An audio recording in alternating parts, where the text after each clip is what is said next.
बोलिए शिव शंकर भगवान की जय।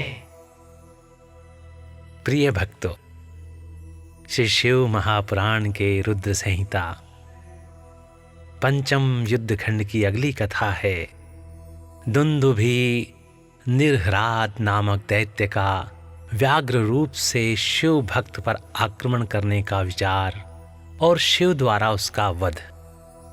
तो आइए भक्तों, आरंभ करते हैं इस कथा के साथ 58वां अध्याय।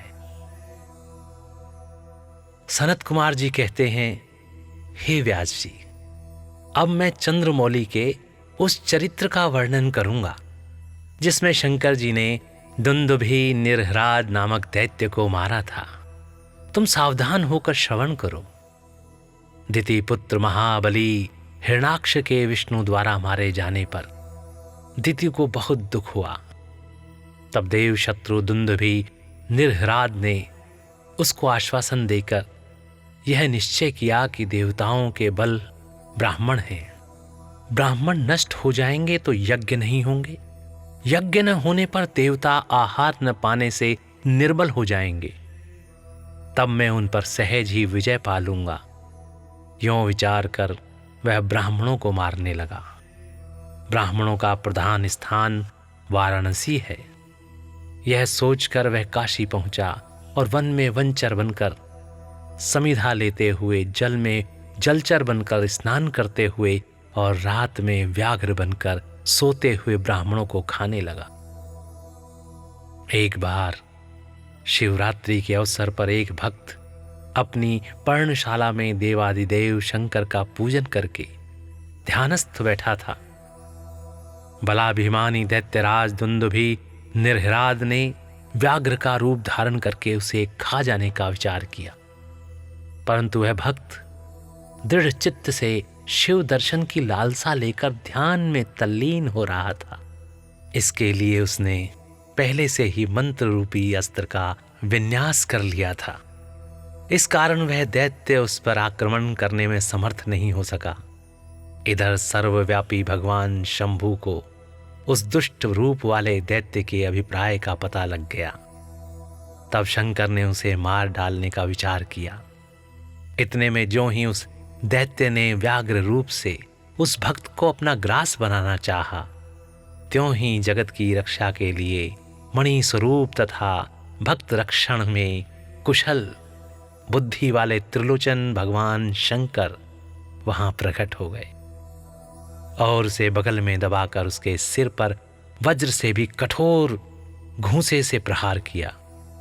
उस मुष्टिका प्रहार से तथा काख में दबाने से वह व्याघ्र अत्यंत व्यथित हो गया और अपनी दहाड़ से पृथ्वी तथा आकाश को कंपाता हुआ मृत्यु का ग्रास बन गया। उस भयंकर शब्द को सुनकर तपस्वियों का हृदय कांप उठा। वे रात में ही उस शब्द का अनुसरण करते हुए उस स्थान पर आ पहुंचे। वहां परमेश्वर शिव को बगल में उस पापी को दबाए हुए देखकर सब लोग उनके चरणों में पड़ गए और जय जयकार करते हुए उनकी स्तुति करने लगे। तदंतर महेश्वर ने कहा, जो मनुष्य यहां आकर श्रद्धापूर्वक मेरे इस रूप का दर्शन करेगा, निसंदेह मैं उसके सारे उपद्रवों को नष्ट कर दूंगा। जो मानव मेरे इस चरित्र को सुनकर और हृदय में मेरे इस लिंग का स्मरण करके संग्राम में प्रवेश करेगा, उसे अवश्य विजय ही प्राप्त होगी। हे मुने, जो मनुष्य व्याघ्रेश्वर के प्राकट्य से संबंध रखने वाले इस परमोत्तम चरित्र को सुनेगा अथवा दूसरों को सुनाएगा, पढ़ेगा या पढ़ाएगा, वह अपनी समस्त मनोवांछित वस्तुओं को प्राप्त कर लेगा और अंत में संपूर्ण दुखों से रहित होकर मोक्ष का भागी होगा।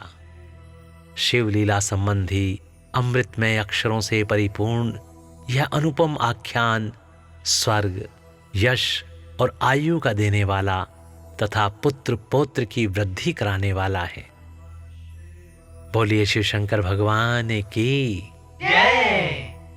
तो प्रिय भक्तों, इस प्रकार यहाँ पर श्री शिव महापुराण के रुद्र संहिता पंचम युद्ध खंड की ये कथा और 58वां अध्याय यहाँ पर समाप्त होता है। तो भक्तों स्नेह से बोलिए, बोलिए शिव शंकर भगवान की जय।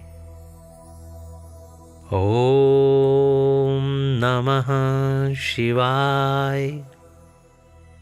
ओम नमः शिवाय। ओम नमः शिवाय।